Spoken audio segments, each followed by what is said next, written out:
Students, myself Pooja Patwar, and today we are going to learn about known finites, infinitives and participles. Today we'll be learning what are they, what are the various forms of them and how they are used and what is mainly meant by them. So let us start reading about them and learn more about them. So first of all, let's discuss about non-finite verbs. So by definition, a non-finite verb cannot serve as a main verb in an independent clause. तो independent clause में main verb की तरह वो काम नहीं करता है. In practical terms this means they don't serve as the action of a sentence. तो वो एक्शन वर्ड नहीं होता है. ठीक है.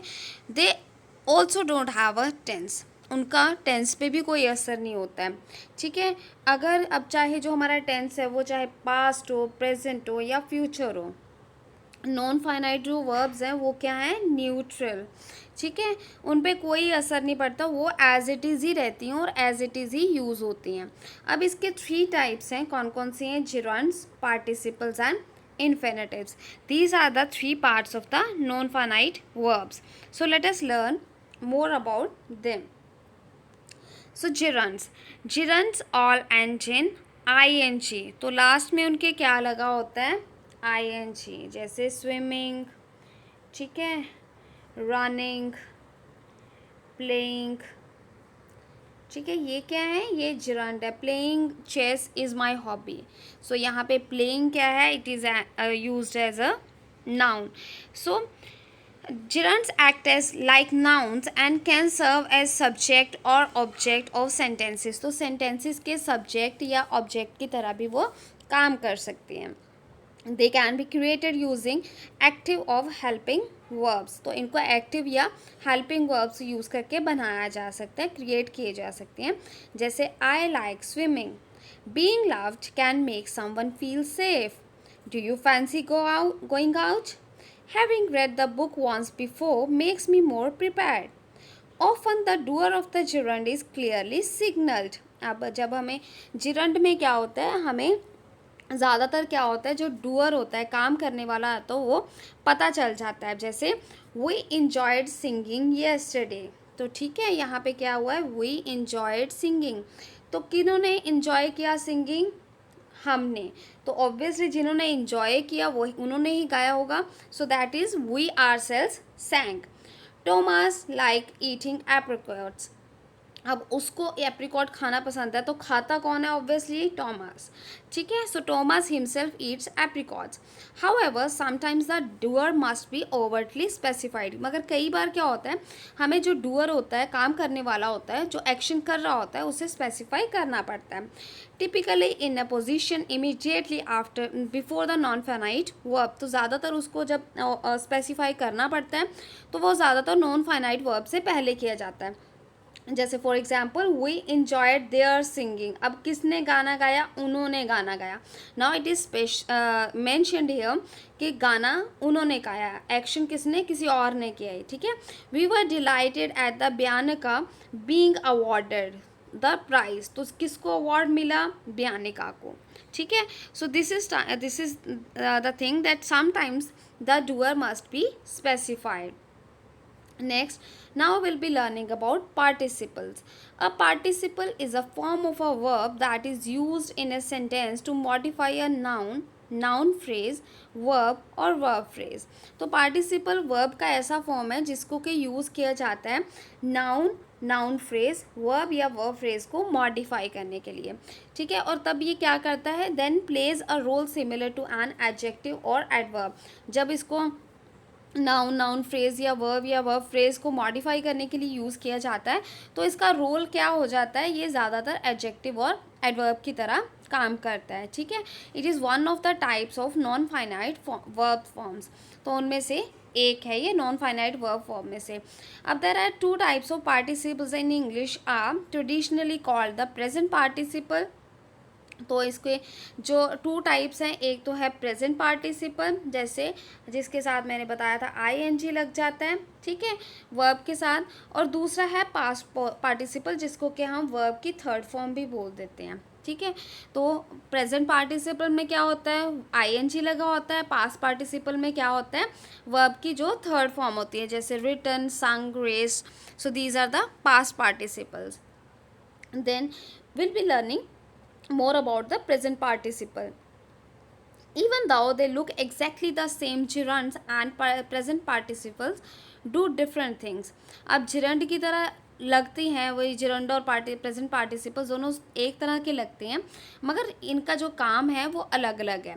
As we just learned, the gerund act as noun. तो gerund कैसे काम करता है, noun की तरह काम करता है. जैसे I like sleeping. अब यहाँ पे sleeping is not allowed. I like sleeping, sleeping is not allowed. Present participle में क्या होता है, on the other hand act similarly to an adjective और adverb.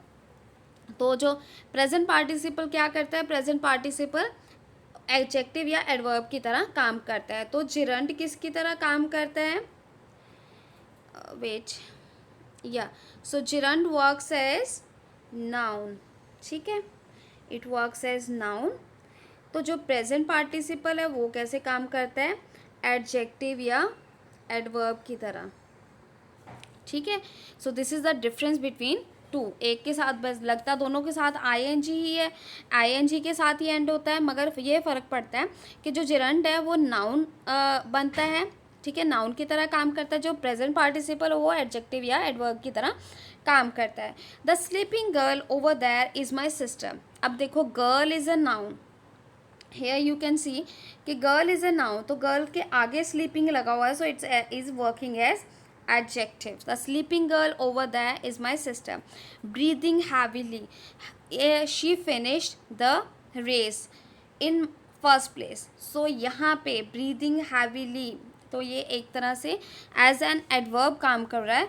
So it is again the present participle. So this is the difference. Sleeping is not allowed, तो यहाँ पे सोना allowed नहीं है. ठीक है, सोना क्या हो गया, नाउन. यहाँ पे क्या कर रहा है, यहाँ पे वो एज एडजेक्टिव या एडवर्ब काम कर रहा है. Now will be learning about present participle more. The present participle और पार्टिसिपियल phrases, clauses formed from it are used as follow. इनको किस तरह से यूज़ किया जाता है, as an adjective phrase modify a noun phrase.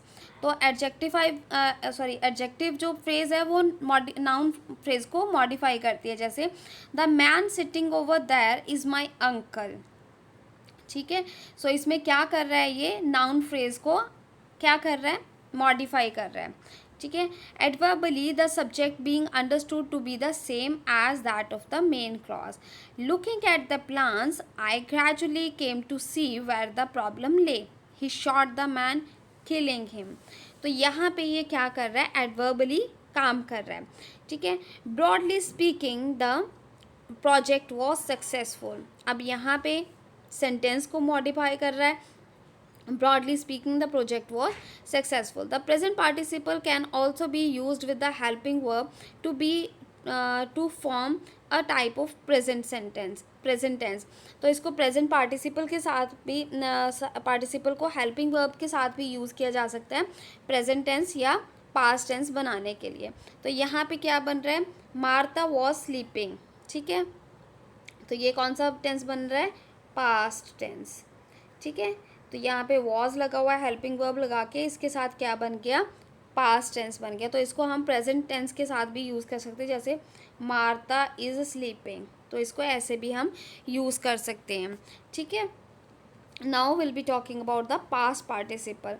Past participles often look very similar to the simple past tense of a verb. तो ये simple past tense के जो verb की simple past है उसके साथ काफ़ी similar लगता है, जैसे finish, tense, etc. However, some verbs have different forms. फिर भी कई verbs होती हैं जिनके अलग forms होते हैं. Reference list for your best help in the finding correct past participles. तो आगे मैंने यहाँ पे हमने लिस्ट बनाई हुई है जिससे आप देख सकते हो. अब यहाँ पे देखो, जो वर्ब है टू बी, उसका सिंपल पास्ट क्या होता है, वॉज और वर. पास्ट पार्टिसिपल क्या है, been. So here you can see कि यहाँ वॉज, वर और been. Became, become, did, done, went, gone, knew, know, known आएगा यहाँ पे. Saw, seen, spoke, spoken, took, taken, wrote, written. So यहाँ पे बिल्कुल ही फ़र्क हो जाते हैं। तो कई बार ये जो है बिल्कुल उससे जो सिंपल पास्ट से होती हैं, सिंपल पास्ट से बिल्कुल ही डिफरेंट हो जाती हैं। ज़्यादातर तो ईडी वाली जो होती हैं वो सेम लगती हैं, मगर कई जो होती हैं जो बिल्कुल ही उसके कॉन्ट्रेरी होती है, बिल्कुल ही उनसे अलग हो जाती हैं। ठीक है, so this was the chart. Now will be talking past participles are use in a couple of different ways. इसको अलग तरह से भी यूज़ किया जाता है बाकियों से. जैसे as an adjective phrase, the chicken eaten by the children was contaminated. अब ईटन बाय तो ये क्या हो गया, एडजेक्टिव फ्रेज हो गई. Adverbially, seen from the perspective, seen from the, अब ये वर्ब की थर्ड फॉर्म है परस्पेक्टिव, तो इसको एडवर्ब की तरह यूज़ किया गया है. The problems presents no easy solution in a normative absolute construction with a subject. तो इसको अगर नॉर्मली यूज़ करें सब्जेक्ट के साथ, the task finished we return home, कि काम खत्म हुआ और हम वापस आ गए. So in this way participles are used. So the past participle can also be used with the helping verb to have to form a type of past tense. तो इसको कई बार हेल्पिंग वर्ब यूज़ करके, have के साथ use करके इसका past tense बनाया जा सकता है. जैसे the chicken has eaten, it is also use to form the passive voice. Passive voice के लिए भी यूज़ किया जाता है. जैसे the Tiana was voted as most likely to succeed. Verb की थर्ड फॉर्म को हम क्या करते हैं, कई बार पैसिव वॉइस के साथ यूज़ करते हैं. मतलब हमेशा ही पैसिव वॉइस में क्या होता है, वर्ब की थर्ड फॉर्म ही यूज़ की जाती है. और हम हैज़, हैव, हैड के साथ भी वर्ब की थर्ड फॉर्म मतलब पास्ट पार्टिसिपल को ही यूज़ करते हैं. When the passive voice is used following a relative pronoun like that और which, we sometimes leave out parts of the phrase. तो जब हम किसी पैसिव वॉइस में हम रिलेटिव प्रोनाउन यूज़ करते हैं, जैसे कि दैट हो गया या विच हो गया, तो कई बार करते हैं हम कुछ एक पार्ट जो है फ्रेज़ का वो छोड़ देते हैं.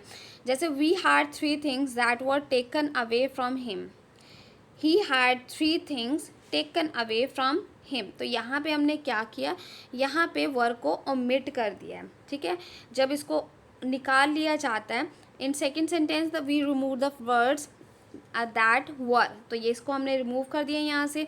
How ever we still the use the past participle taken, फिर भी हमने टेकन को एज इट इज़ यूज़ किया है. द रिमूवल इज़ कॉल्ड, इस तरह की जब हम वर्ड्स को रिमूव करते हैं उसको क्या बोलते हैं, एलिशन.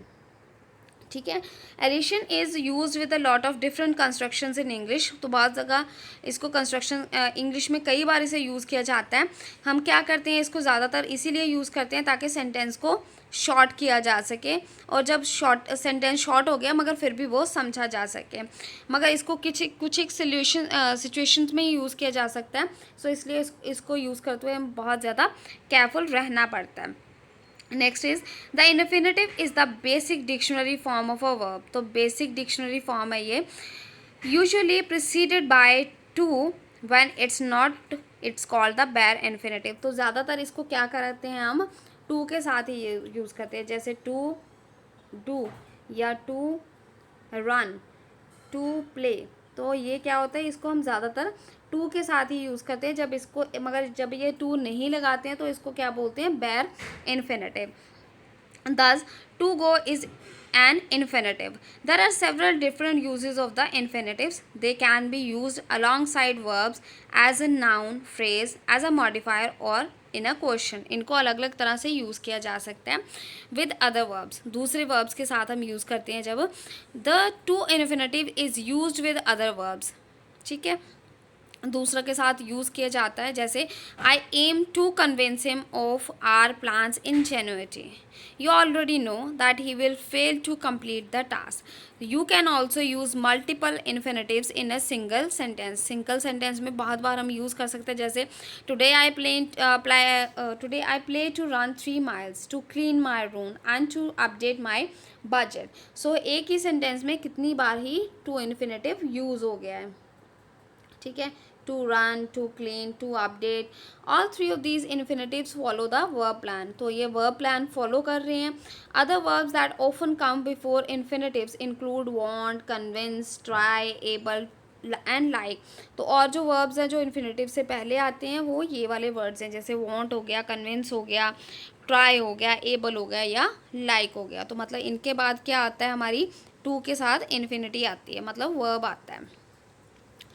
एज अ नाउन फ्रेज, तो जब हम इसको नाउन फ्रेज की तरह काम यूज़ करते हैं, the infinitive can also be use to express an action in an abstract general way. तो हम इसको एक एक्शन के एब्स्ट्रैक्ट को जनरल वे में एक्सप्रेस करने के लिए यूज़ करते हैं। जैसे टू एयर इज़ ह्यूमन, कि इंसान जो है वो गलतियों का पुतला है। To know me is to love me, मुझे जानना है तो मुझे प्यार करना है। No one is in particular is completing these actions, तो इन सेंटेंसेस में कोई भी प्रॉपरली एक्शन कंप्लीट नहीं कर रहा है, तो क्या हो रहा है, they are acting as subjects. Infinitives can also serve as the object of a sentence, sentence के ऑब्जेक्ट की तरह भी काम कर सकता है। One common construction involves a dummy subject, तो इसमें ज़्यादातर क्या होता है, डमी सब्जेक्ट लगा होता है, जैसे कि इट।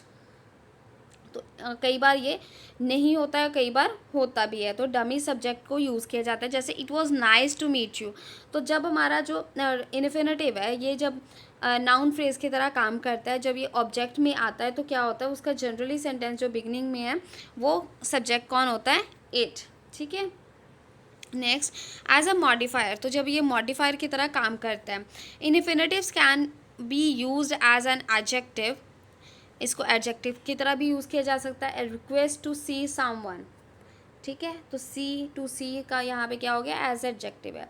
और the man to save us, और एज एन एडवर्ब, इसको एडवर्ब की तरह भी यूज़ किया जा सकता है। जैसे कीन टू गेट ऑन, या नाइस टू लिसन टू, और इन ऑर्डर टू विन। सो हम इसको एज मॉडिफायर्स यूज़ कर सकते हैं, जैसे एडवर्ब की तरह, एडजेक्टिव की तरह। ठीक है, इन क्वेश्चंस में हम कैसे यूज़ कर सकते हैं, infinitives can be use in elliptical questions as well, तो हम कई इलेप्टिकल क्वेश्चंस में भी यूज़ कर सकते हैं। जैसे कि I don't know why to go, अब ये वाई टू गो, तो ये क्या है, ये एलिप्टिकल क्वेश्चन है। The infinitive is also the usual dictionary form और citation form of a verb, तो वर्ब की साइटेशन फॉर्म है ये, या यूजुअल डिक्शनरी फॉर्म भी है।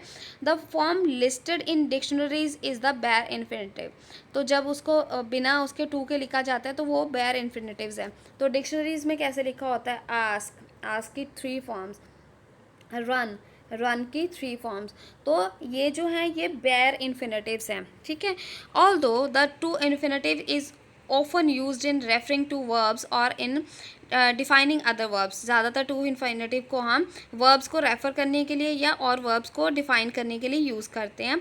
The word amble means to walk slowly, how do we conjugate the verb to go, certainly helping verbs do not have infinitives such will, can and may, तो हम जो है, जो हमारे इन्फिनेटिव्स हैं, वो जो हमारे हेल्पिंग वर्ब्स हैं उनकी अपनी कोई इन्फिनेटिव्स नहीं है। ठीक है, they are without infinitives.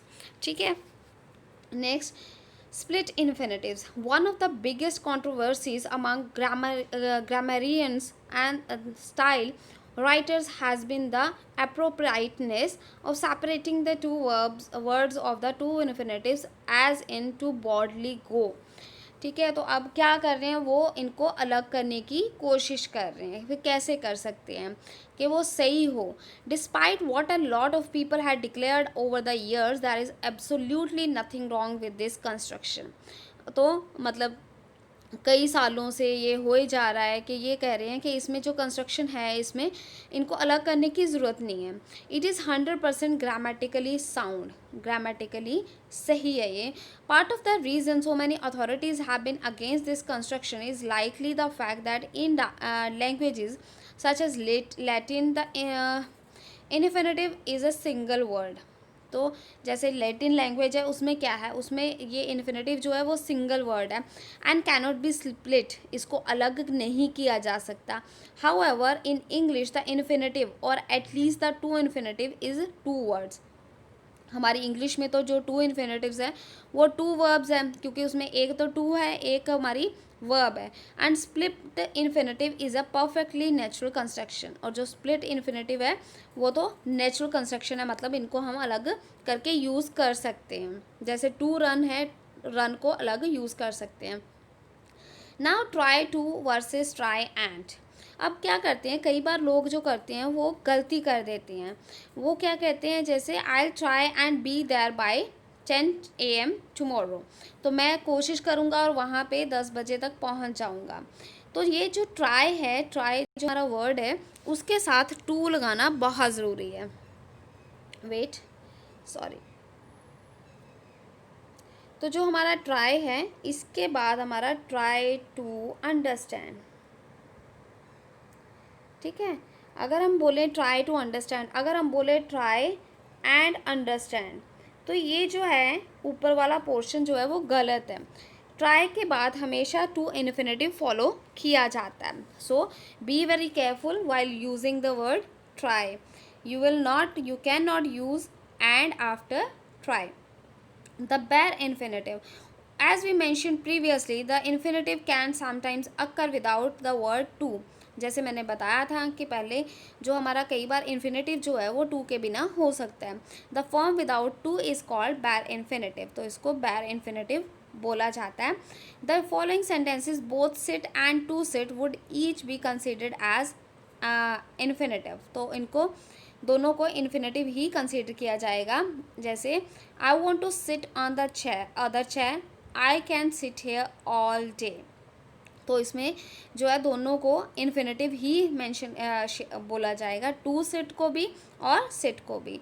Infinitives can have a variety of usages, तो इंग्लिश में इसके बहुत ज़्यादा यूजेस है। Certain context call for the to infinitive form, certain context call for the bare infinitive. कई कहते हैं कि टू इन्फिनेटिव सही है, कोई कहता है बैर इन्फिनेटिव सही है, बट उनको इंटरचेंज नहीं किया जा सकता। और बट उनको जैसे ओकेजनल इंस्टेंसेस हैं वहीं पे हम यूज़ कर सकते हैं। जैसे after the verb help where either can be used, help के बाद हम टू इन्फिनेटिव भी यूज़ कर सकते हैं या अकेला इन्फिनेटिव भी यूज़ कर सकते हैं।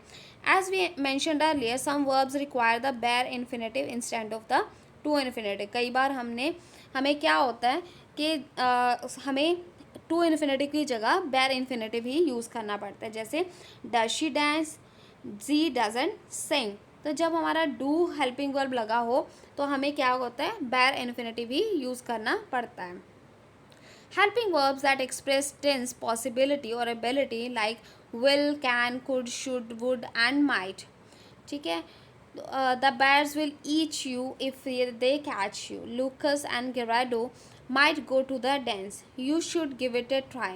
Verbs of perception, permission or causation such as see, watch, hear, make, let and have after a direct object. तो जैसे हेल्पिंग वर्ब है, जैसे विल और ये जो हमारे हेल्पिंग वर्ब्स हैं उनके बाद क्या होता है, हमारी बैर इन्फिनेटिव ही यूज़ होता है। जैसे वर्ब्स ऑफ परसेप्शन है उनके बाद भी हमारे बैर इन्फिनेटिव ही यूज़ होते हैं। वर्ब्स ऑफ परसेप्शन होते हैं जैसे कि see, watch, hear, make, let and have, ठीक है।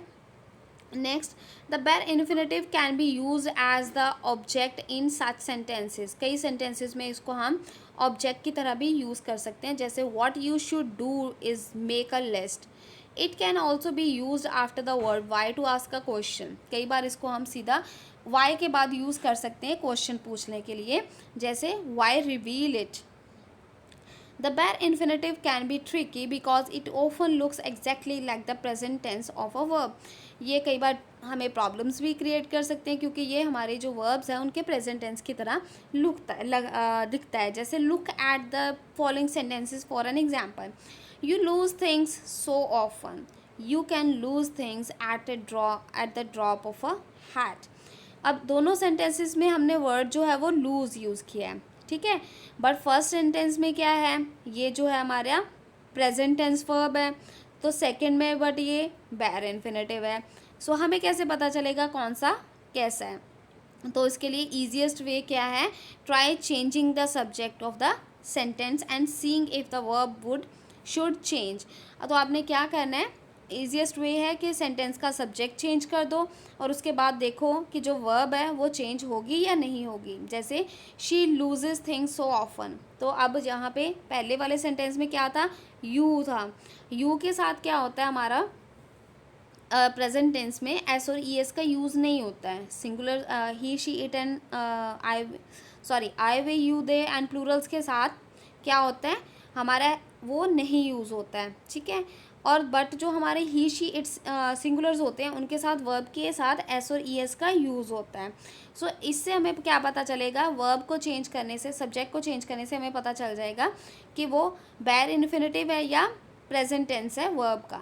जैसे she can lose things at the drop of a hat, so तब हमें पता चल जाएगा कि कौन सा वाला कौन सा है। So this was the chapter for today. I hope आपको समझ आ गया होगा and you have got knowledge about what are the infinitives, non finites and gerunds.